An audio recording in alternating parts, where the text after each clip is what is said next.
Computed tomography ಅಂತ. So ಈಗ 2025 ನಾವಿದ್ದೀವಿ. 1900s ಹೋಗಬೇಕಾಗುತ್ತೆ ನಾವು CT ಸ್ಕ್ಯಾನ್ನ ಹಿಸ್ಟ್ರಿ ತಿಳ್ಕೋಬೇಕು ಅಂದರೆ. ಎರಡು, ಒಂದು ರೂಲ್ ಔಟ್ ಮಾಡಲಿಕ್ಕೆ, ಇನ್ನೊಂದು ಏನಾದರೂ ಇದ್ರೆ ಕನ್ಫರ್ಮ್ ಮಾಡಲಿಕ್ಕೆ. ಕರೆಕ್ಟ್. ಆ್ಯಂಡ್ ಒಂದು ವೇಳೆ ಪ್ರಾಬ್ಲಮ್ ಇದ್ದರೆ ಅದು ಎಷ್ಟು ತೀವ್ರವಾಗಿದೆ ಅನ್ನೋದನ್ನ ಅಸೆಸ್ ಮಾಡಲಿಕ್ಕೆ. ಏಟ್ ಬೀಳೋದು, ಹೆಡ್ ಇಂಜುರಿ, ಅದು ಆಕ್ಸಿಡೆಂಟ್ ಆಗಿರ್ಬೋದು ಅಥವಾ ನಡೀತಾ ಇರ್ಬೇಕಾದ್ರೆ ಬೀಳೋದು, ಯಾವುದೇ ಥರದ್ದು ತಲೆಗೆ ಪೆಟ್ಟು ಬಿದ್ದಿದೆ ಅಂದಾಗ ಅದನ್ನು ಒಳಗಡೆ ಒಂದು ಬೋನ್ ಅಸೆಸ್ ಮಾಡಲಿಕ್ಕೆ, ಸ್ಕಲ್ ಫ್ರ್ಯಾಕ್ಚರ್ ಇದೆಯಾ ಅಂತ, ಒಳಗಡೆ ಮೆದುಳಿಗೆ ಏನಾದರೂ ಏಟ್ ಬಿದ್ದಿದೆಯಾ ಅನ್ನೋದನ್ನು ಅಸೆಸ್ ಮಾಡಲಿಕ್ಕೆ, ಮತ್ತು ಒಳಗಡೆ ಏನಾದರೂ ಬ್ಲಡ್ ಕ್ಲಾಟ್ಸ್ ಆಗಿದೆಯಾ, ಇದ್ದರೆ ಎಷ್ಟು ದೊಡ್ಡದಿದೆ. ಸೊ ಇದು ಟ್ರಾಮಾ ಸೆಟ್ಟಿಂಗಲ್ಲಿ, ಅಂದರೆ ಏಟ್ ಬಿದ್ದಿರೋಂಥ ಪರಿಸ್ಥಿತಿನಲ್ಲಿ.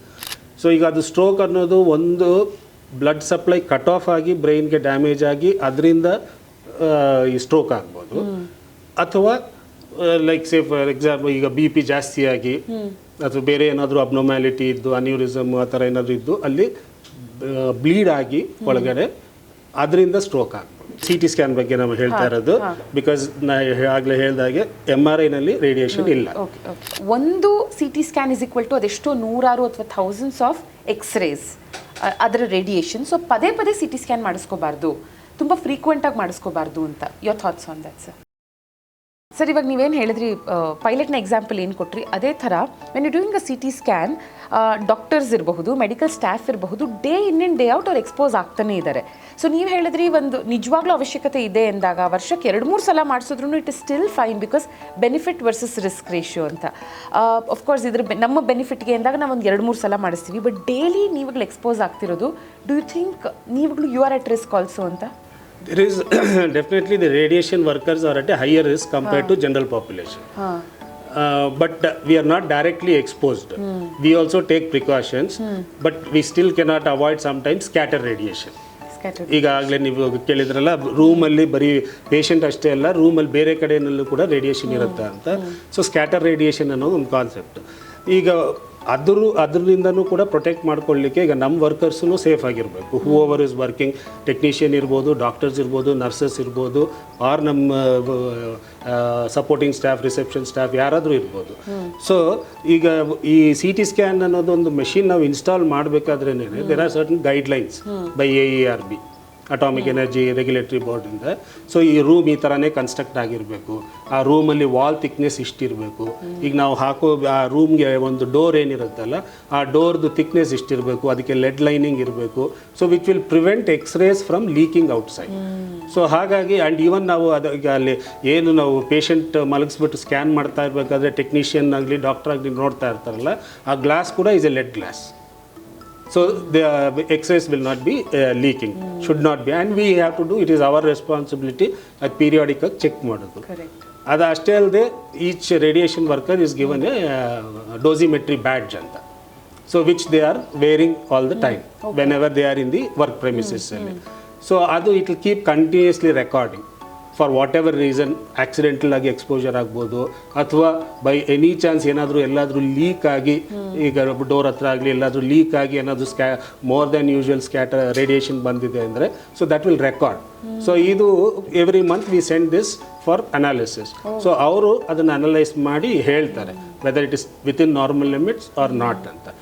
ಒಂದು ವೇಳೆ ಆ ಥರ ಏನಾದರೂ ಎಕ್ಸೀಡ್ ಆಗಿದೆ ಅಂದರೆ ಎಲ್ಲಾಗಿದೆ ಅಂತ we are suppose to investigate and find out and take necessary precautions. Sir, I think we can sum it up saying ಒಂದು ಅತ್ಯುತ್ತಮವಾದ ಡಯಾಗ್ನೋಸ್ಟಿಕ್ ಸೆಂಟರ್ನ ನಾವು ಯಾಕೆ ಚೂಸ್ ಮಾಡಬೇಕಂದ್ರೆ, ಒಂದು ಆ್ಯಕ್ಯುರೇಟ್ ರಿಸಲ್ಟ್ಸ್ ಕೊಡ್ತಾರೆ ಅನ್ನೋದಕ್ಕೆ ಮಾತ್ರ ಅಲ್ಲದಿರ, ಅದ್ರ ಜೊತೆಗೆ ಬಿಕಾಸ್ ಆಫ್ ಕೋರ್ಸ್ ನಮಗೆ as patients we need accurate results ಅಷ್ಟೇ. We are just concerned about accurate results, ಮತ್ತು ರೇಟ್ಸ್ಗಳು ತುಂಬ ಅಫೋರ್ಡಬಲ್ ಆಗಿದೆಯಾ ಅಂತ. Of course high end machineries use ಮಾಡೋದೆಲ್ಲ ತುಂಬ ಇಂಪಾರ್ಟೆಂಟ್. ಬಟ್ ದೆನ್ ಇವಾಗ ನೀವೇನು ಹೇಳಿದ್ರಲ್ಲ, ಸೇವ್ ಮಂತ್ಲಿ ಒನ್ಸ್ ನೀವು ಅದನ್ನು ಕಳಿಸ್ಕೊಡ್ಬೇಕಾಗತ್ತೆ, ಲೆಡ್ ಶೀಲ್ಡಿಂಗ್ ಇದೆಯಾ, ರೂಮ್ ಥಿಕ್ನೆಸ್ ಎಷ್ಟಿದೆಯಾ, ಈ ಎಲ್ಲವನ್ನ ಕಾನ್ಸ್ಟೆಂಟಾಗಿ ಅವ್ರು ಮಾನಿಟರ್ ಮಾಡ್ತಾ ಇರಬೇಕಾಗತ್ತೆ. ವೆಲ್ ಎಕ್ವಿಪ್ಡ್ ಆಗಿ ಇಡಬೇಕಾಗತ್ತೆ ಒಂದು ಡಯಾಗ್ನೋಸ್ಟಿಕ್ ಸೆಂಟರ್ನ, ತುಂಬ ಇನ್ವೆಸ್ಟ್ ಮಾಡಬೇಕಾಗತ್ತೆ ಇದರಲ್ಲಿ. Right, I think this is our responsibility. ಇದು ಪೇಷಂಟ್ ಗೊತ್ತಿರೋದಿಲ್ಲ ಇದು ಯಾವುದ್ರ ಬಗ್ಗೆ, ಈ ರಿಸ್ಕ್ಸ್. ಈಗ ಫಾರ್ ಎಕ್ಸಾಂಪಲ್, ಈಗ ಒಂದು ರೇಡಿಯಾಲಜಿ ಡಿಪಾರ್ಟ್ಮೆಂಟ್ ಅಂತ ಬಂದಾಗ ಒಂದು ಗರ್ಭಿಣಿ ಸ್ತ್ರೀ ಕೂಡ ಬರ್ತಾರೆ ಒಂದು ಅಲ್ಟ್ರಾಸೌಂಡ್ ಸ್ಕ್ಯಾನ್ಗೆ. ಈಗ CT ಸ್ಕ್ಯಾನ್ ಆಗಲಿ ಎಕ್ಸ್ರೇ ಎಲ್ಲನೂ ಅದೇ ಡಿಪಾರ್ಟ್ಮೆಂಟಲ್ಲಿ ಇರುತ್ತೆ. But they are in the waiting area. But it is our responsibility that there is no scatter radiation. ಇದೆಲ್ಲ ಪ್ರಿಕಾಷನ್ಸ್ ತೊಗೊಳ್ಳೋದು ಯಾರ ರೇಡಿಯೇಷನ್ ಸೇಫ್ಟಿ ಆಫೀಸರ್ ಅಂತ ಒಬ್ರು ಇರ್ತಾರೆ. the radiologist. So all this ನಮ್ಮದು collective responsibility to take care of the patient's safety. So nice. Sir hats off entire ಸ್ಟಾಫ್ಗೆ. ಒಂದು diagnostic centre ನಡೆಸಬೇಕು ಅಂದರೆ ಇಟ್ ಟೇಕ್ಸ್ ಸೋ ಮಚ್. ಈ ಥರ ನಾವು ಇನ್ ಡೆಪ್ತ್ ಡಿಸ್ಕಸ್ ಮಾಡಿದಾಗ ನಮಗೆ ಗೊತ್ತಾಗುತ್ತೆ. ಅದರ್ವೈಸ್ ನಾನು ಹೇಳಿದಾಗ ಬರ್ತೀವಿ, ಟೆಸ್ಟ್ ಕೊಡ್ತೀವಿ, ರಿಸಲ್ಟ್ ತೊಗೊಳ್ತೀವಿ, ಹೋಗ್ತೀವಿ, ರೈಟ್? ಸೊ MRI ಬಗ್ಗೆನೂ ಮಾತಾಡಿದ್ವಿ ನಾವು, CT ಜೊತೆಗೆ ಮ್ಯಾಗ್ನೆಟಿಕ್ ರೆಸೊನೆನ್ಸ್ ಇಮೇಜಿಂಗ್. ಯಾವ್ಯಾವ ಹೆಲ್ತ್ ಇಶ್ಯೂಸ್ಗಳಲ್ಲಿ MRIನ ಸಜೆಸ್ಟ್ ಮಾಡ್ತಾರೆ doctors, and how does it work sir MRI? Because ಇದರಲ್ಲಿ ರೇಡಿಯೇಷನ್ಸ್ ಇಲ್ಲ, but how does it work and ಡಯಾಗ್ನೋಸಿಸ್ಗೆ ಹೇಗೆ ಹೆಲ್ಪ್ ಆಗುತ್ತೆ? The physics is a little complicated. Simple ಆಗಿ ಹೇಳ್ಬೇಕಂದ್ರೆ ಈಗ ನಮ್ಮ ಬಾಡಿನಲ್ಲಿ ಹೈಡ್ರೋಜನ್ ಆಟಮ್ಸ್ ಇರುತ್ತೆ. ಸೊ ಎಲ್ಲರ ಬಾಡಿನಲ್ಲೂ ಇರುತ್ತೆ. It's one of the most abundant, ಅಂದರೆ ಕ್ವಾಂಟಿಟಿ ಜಾಸ್ತಿ ಇರೋ ಆಟಮ್ಸ್ಗಳಲ್ಲಿ ಅದೊಂದು. So each atom will act as a tiny magnet because of the charge, whatever electron content irutte. So ee tiny magnet by itself is very very negligible. A magnetic field now measure madlikke illa. But ಈಗ patient magnetic MRI scan ಒಳಗಡೆ ಹೋದಾಗ, now that is for example 1.5 Tesla. That is a good standard MR machines are at least 1.5 Tesla ಈಗ. There used to be a time when 0.2 Tesla ಲೆಲ್ಲ ಮಾಡ್ತಾ ಇದ್ವಿ, but ಇವಾಗ it is 1.5 is the minimum. So ಈ strong magnetic field ಒಳಗಡೆ ಹೋದಾಗ ಏನಾಗುತ್ತೆ, ಈ ಹೈಡ್ರೋಜನ್ ಆಟಮ್ಸ್ ಎಲ್ಲನೂ ಒಂದು ಆಕ್ಸಿಸ್ಗೆ ಬರುತ್ತೆ, Z axis, either towards or away but along one axis. ಇದು ಹೇಗೆ ಅಂದರೆ, ಕ್ಲಾಸಲ್ಲಿ ಹುಡುಗರೆಲ್ಲ ಗಲಾಟೆ ಮಾಡ್ತಾ ಇರ್ತಾರೆ, ಬೆಂಚ್ ಮೇಲೆ ಆ ಕಡೆ ಈ ಕಡೆ ಎಲ್ಲ ತಿರುಗ್ತಾ ಇರ್ತಾರೆ ಎಲ್ಲನೂ. ಟೀಚರ್ ಒಳಗೆ ಬಂದ ತಕ್ಷಣ ಎಲ್ಲರೂ ಒಂದು ಡೈರೆಕ್ಷನಲ್ಲಿ ಕೂತ್ಕೊಳ್ತಾರೆ. So collectively they are all in one direction, in one axis. So ಆ ಥರ ಆದಾಗ it forms a vector, what we call ಫಿಸಿಕ್ಸಲ್ಲಿ. ಸೊ ಈ each magnetic strength of this will add up. So ಈಗ ಆ್ಯಡ್ ಆಗಿದ್ರೆ ಅಗೇನ್ ಸ್ಟಿಲ್ ನಾಟ್ ಯೂಸ್ಫುಲ್. ಈಗ ಮಕ್ಕಳೆಲ್ಲ ತಿರುಗಿದ್ರು, ಕೂತ್ಕೊಂಡ್ರು, teacher ಕಡೆ ನೋಡಿಕೊಂಡು, ಬಟ್ ಅದರಿಂದ ಇನ್ನೂ ನಮಗೇನು ಇನ್ಫಾರ್ಮೇಷನ್ ಬಂದಿಲ್ಲ. ಸೊ ನಾವು the teacher provides a stimulus, ಒಂದು ಕ್ವೆಶ್ಚನ್ ಕೇಳ್ತಾರೆ. ಸೊ ಕ್ವೆಶ್ಚನ್ ಕೇಳಿದಾಗ ಅದರಿಂದ they respond, each one will respond in a different way. So that question is, that stimulus is the radio frequency pulse ಅಂತ. So the MR machine-ಅಲ್ಲಿ it gives additional energy to push this vector. So depending on ಆ students bright ಇದ್ದಾರೋ, ಆ students respond ಮಾಡ್ತಾರೋ ಇಲ್ವೋ, so each class will be different. So ಆ response ಏನು ಬರುತ್ತಲ್ಲ, ಆ ರೆಸ್ಪಾನ್ಸ್ನ ಮೆಷೀನು ಅಸೆಸ್ ಮಾಡುತ್ತೆ. ಅಸೆಸ್ ಮಾಡಿ ಅದನ್ನು ಗ್ರೇ ಸ್ಕೇಲಲ್ಲಿ ಒಂದು ಬ್ಲ್ಯಾಕ್ ಡಾಟ್ ಇಡುತ್ತೆ, black white or on the grey ಸ್ಕೇಲಲ್ಲಿ wherever it fits. So that is how an image is form. So basically it is using the atoms within the human body, just subjecting it to the strong magnetic field and then giving a stimulus and measuring the response. So each tissue will respond differently. ಈಗ ಬೋನಲ್ಲಿ full dense ಆಗಿ pack ಆಗಿರುತ್ತೆ protons, hydrogen atoms. So ಹೇಗೆ ಅಂದರೆ, ಬಸ್ಸಲ್ಲಿ full ಎಲ್ಲ packed ಆಗಿದ್ದರೆ ಯಾರು ನೀವು ತಳ್ಳಿದ್ರು ಯಾರೂ ಬೀಳೋದಿಲ್ಲ. So there is no response ಅಲ್ಲಿ. ಅದೇ ಏನಾದರೂ ಒಂದು ಅಲ್ಲಲ್ಲಿ ಸ್ಕ್ಯಾಟರ್ಡ್ ಆಗಿದ್ದಾರೆ ಅಂತಂದರೆ ಅವ್ರದ್ದು ಸ್ಟೆಬಿಲಿಟಿ ಕಡಿಮೆ ಇರುತ್ತೆ. ಸೊ ಅವ್ರನ್ನ ನೀವು ಅದೇ ಎನರ್ಜಿ ಕೊಟ್ಟು ಪುಷ್ ಮಾಡಿದರೆ ಅವ್ರು ಬೀಳ್ತಾರೆ, ಅವರು ಬಟ್ ಬಿದ್ದ ಮೇಲೆ ಮತ್ತೆ ಎದ್ದೇಳ್ತಾರೆ. So each one will behave differently.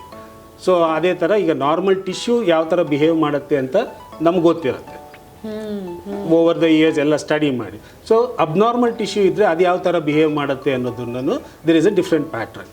So ಈ ಪ್ಯಾಟ್ರನ್ಸ್ ಇಟ್ಕೊಂಡು ಯು ಫಾರ್ಮ್ ಎನ್ ಇಮೇಜ್. ಆ ಇಮೇಜ್ ನೋಡಿ the radiologist will come to a diagnosis. Sir, ನಾನು PU-ನಲ್ಲಿ PCMB ತೊಗೊಂಡಿದ್ದು, and I was the weakest in physics.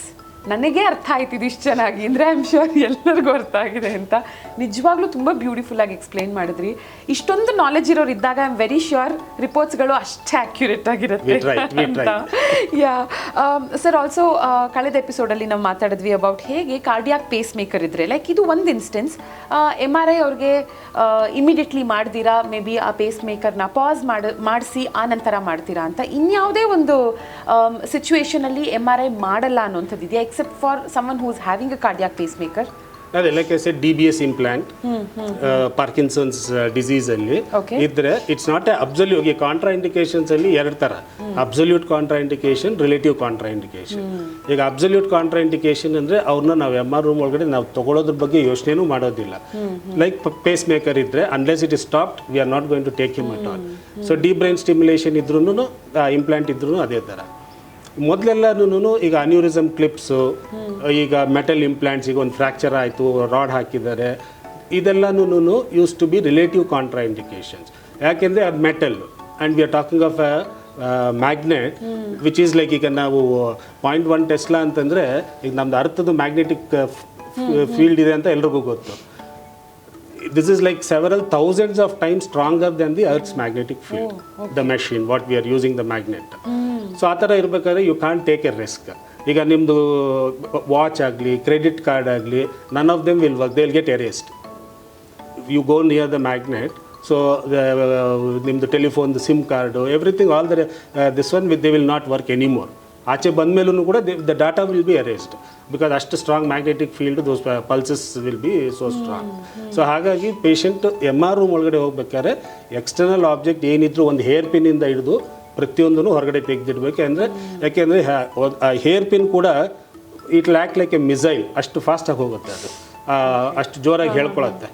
So it's precautions. ಅದಕ್ಕೆ ನಾವೆಲ್ಲ metal ಎಲ್ಲ ಸ್ಕ್ರೀನಿಂಗ್ ಮಾಡ್ತೀವಿ, ಡ್ರೆಸ್ ಚೇಂಜ್ ಮಾಡಿ ಏನು ಮೆಟಲ್ ಇಲ್ಲದೆ ಇರೋವಂಥದ್ದು ಚೆಕ್ ಮಾಡಿ ಒಳಗಡೆ ಬಿಡ್ತೀವಿ. ಈಗ ಅಬ್ಸಲ್ಯೂಟ್, ಈಗ rods like I said aneurysm clips, ಕೆಲವು ಸಲ ಅನ್ಯೂರಿಸಮ್, ಬ್ರೈನಲ್ಲಿ ಅನ್ಯೂರಿಸಮ್ ಆದಾಗ ಅದು ಕ್ಲಿಪ್ಸು, ಮತ್ತು ಹಾರ್ಟ್ ವಾಲ್ವ್ ರಿಪ್ಲೇಸ್ಮೆಂಟ್ ಅಂತ. So these were all used to be contraindications at one point of time. But ಈಗೇನಾಗಿದೆ, almost for the last 20-30 years ಈ MRIದು importance ಇಷ್ಟಿದೆ ಈ ಪೇಷಂಟ್ಸಲ್ಲಿ ಟ್ರೀಟ್ಮೆಂಟಲ್ಲಿ. ಮತ್ತು ಈ ಇಂಪ್ಲಾಂಟ್ ಹಾಕಿದ ಮೇಲೆ he may need an MRI ಅಂತ ಅಂದ್ಬಿಟ್ಟು.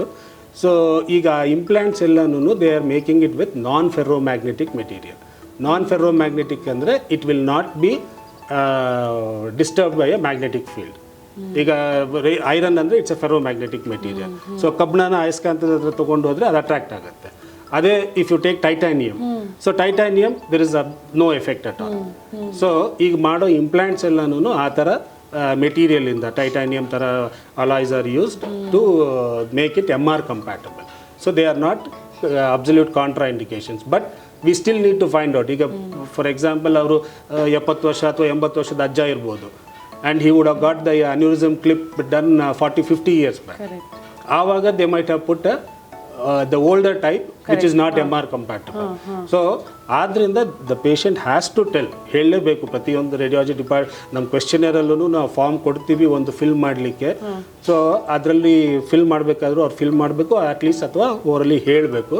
ಸೊ ದಟ್ ಆವಾಗ ವಿ ವಿಲ್ ಚೆಕ್, ಅಂದರೆ ವೆದರ್ ವಿ ಕ್ಯಾನ್ ಸರ್ಜರಿ ಯಾವಾಗ ಆಗಿದ್ದು ಅಥವಾ ಸರ್ಜರಿ ನೋಟ್ಸ್ ಇದೆಯಾ, ನೋಟ್ಸಲ್ಲಿ ಯಾವ ಥರ ಇಂಪ್ಲಾಂಟ್ ಅಂತ ಮೆನ್ಷನ್ ಮಾಡಿದಾರಾ, whether it is MR compatible. ಇಷ್ಟು ಪ್ರಿಕಾಷನ್ಸ್ ನಾವು ತೊಗೊಂಡೇನೇ ಪೇಷಂಟ್ ಒಳಗಡೆ ತೊಗೋಬೇಕು. Okay okay, oh my god.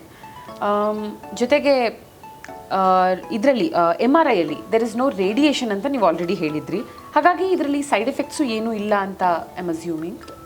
Side effects as such ಏನಾದರೂ ಇದೆಯಾ ಸರ್, ಅಥವಾ potential risks with MRI? There are no major risks. MRI-ನಲ್ಲಿ ಅಡ್ವರ್ಸ್ ಎಫೆಕ್ಟ್ಸ್ ಅಂದರೆ not many, but if they don't follow precautions, like metal object ಏನಾದರೂ ಇದೆ ಅಂದರೆ, ಈಗ for example ಒಂದು ಸಣ್ಣ ಬಕಲ್ ಅಥವಾ ಹುಕ್ ಅಥವಾ ಏನೋ ಒಂದು ಸೇಫ್ಟಿ ಪಿನ್ನು ಒಂದು ಡ್ರೆಸ್ಸಲ್ಲಿ ಅವ್ರು ಹಾಕ್ಕೊಂಡು ಹೋಗಿರ್ತಾರೆ ಅಂದರೆ, ಅದು ತುಂಬ ಹೊತ್ತು ಸ್ಕ್ಯಾನ್ ಮಾಡಿದರೆ at high field strengths and especially if they have A sensitive skin, ಆ ಲೋಕಲ್ ಇದರಲ್ಲಿ ಅದು ಹೀಟ್ ಆಗುತ್ತೆ, ಆ ಮೆಟಲ್ ಪಾರ್ಟ್ ಹೀಟ್ ಆಗಿ ಸ್ವಲ್ಪ ಲೋಕಲ್ ಬರ್ನ್ ಆಗತ್ತೆ ಅಂತಲ್ಲ. So but that is one potential problem. ಇನ್ನೊಂದು ಪೆರಿಫರಲ್ ನರ್ವ್ ಸ್ಟಿಮ್ಯುಲೇಷನ್ ಅಂತ. So that happens at a very high field strength which is more in research at the moment. But practical ಆಗಿ ಮಾಡೋದ್ರಲ್ಲಿ ಅದು peripheral nerve stimulation ಅಂದರೆ ಸ್ವಲ್ಪ ಟಿಂಗ್ಲಿಂಗು, ನಮ್ನೆಸ್ಸು, ಏನೋ ಜೋಮ್ ಬರೋದು ಆ ಥರ ಆಗೋ ಚಾನ್ಸಸ್ ಇರುತ್ತೆ. And that is also transient, ಅಂದರೆ ಟೆಂಪ್ರರಿ. ಸೊ ಸ್ವಲ್ಪ ಹೊದ್ಬಿಟ್ಟು it will come back to normal.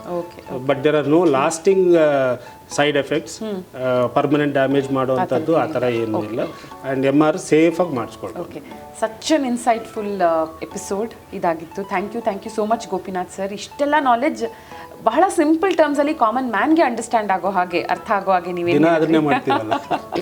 Thank you sir, it was amazing. Nice talking thank to you sir. Nice talking.